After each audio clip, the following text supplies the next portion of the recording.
Te hei Marioa, e te whare, e te kaikarakia, e ngā rangatira, tēnā tātou katoa, no Peritania oku tupuna, ko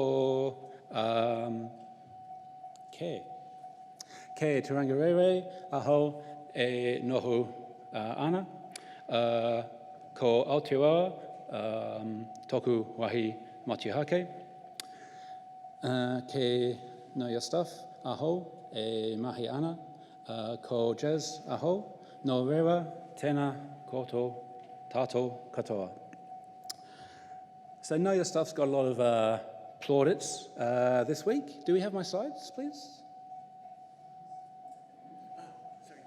Right. Yes. Okay.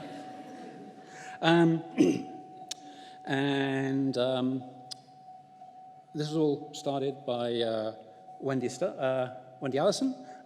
Ben, we're not co-leaders. She's in charge. I do what I'm told. And she started this 7 years ago. And since then, we've grown, and we've grown, and we've kept on growing. And about an 80% increase every year. This is the number of tests we've been doing. We turn down more events than we have the capacity to attend every year. And thanks to all of our work and a lot of support, we've gathered that public support, that political support. We're now officially legal, which is rather nice.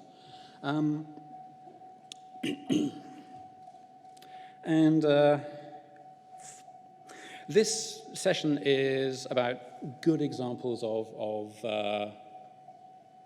practice from the field, or in our case, it is in a field. And clearly, we've grown a lot. We're having quite a lot of impact. So you could say that we're a good example. What are we an example of? So I'd put it that we're actually not an example of evidence-based approaches. We're actually just an example of privilege, of systematic privilege. And to explain how that can play out, here's an example that's not related to Know Your Stuff, but will be relevant to this audience. So someone we know, successful professional, pretty bad ADHD, treats it with Aotearoa, which is amphetamines. He's over in the US, he has a prescription, comes back to New Zealand. US doesn't accept New Zealand prescriptions. So he needs to get a referral to a specialist to get the prescription that can let him live his professional life. So what's his options? He can go to the public system, but he's not actually in crisis, so that's not going to work. Or he can go to the private system, and it will be $500 for a consultation, and then probably another one, and maybe another one, and he'll probably get his prescription eventually, but it's going to cost him thousands and take however long it takes. Or he can just go and buy some meth. Yeah, it's cheap. It's like $10 a day. Dealers will deliver, and for him, it's just as effective as Aotearoa. So this is literally the most convenient approach that he can take. Luckily, however, he has other options. He has family connections to the medical system. He can go use those social connections to get a prescription as a special favor. So my point here is not just that the public system is thoroughly underfunded and misses out on opportunities to intervene early and therefore save money overall. And it's not just that the private system has incentives other than public health. And it's not just that people without privilege are pushed into harmful and criminal behavior. It's not even that people with privilege can solve their own problems. It's that when we have a bad system, a system like this, the people with the opportunities to really change that can solve their problems at an individual level, and that takes away the incentives for solving problems at a systematic level. So how does this apply to Know Your Stuff? Well, let's recognize that we mostly serve an audience of people who can pay $300 for a festival ticket.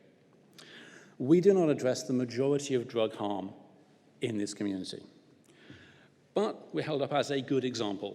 So I think it's worthwhile asking, what are the factors that have led to the success of these rich white people?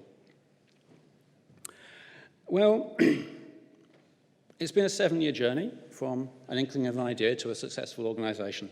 On that way, we have had professional support from so many of our volunteers and people who have gifted their time. It's a huge range of professionals involved in growing this organization. And a bunch of us are Wellington policy wonks, and we know how to play the Wellington game, okay? Here's our intervention logic. Don't worry about reading the details. Just look at the amount of work and expertise required to have the documents that let you engage with government and build on that pathway. We've also had a lot of resources. This is how much we reckon it's cost us. This is not including volunteer time at events. This is our own lost income from the time we've put into this and not doing our day jobs, and professional services we've received for free. For a public health point of view, for a government point of view, this is small beer. For a grassroots organization, this is not a barrier, this is a wall.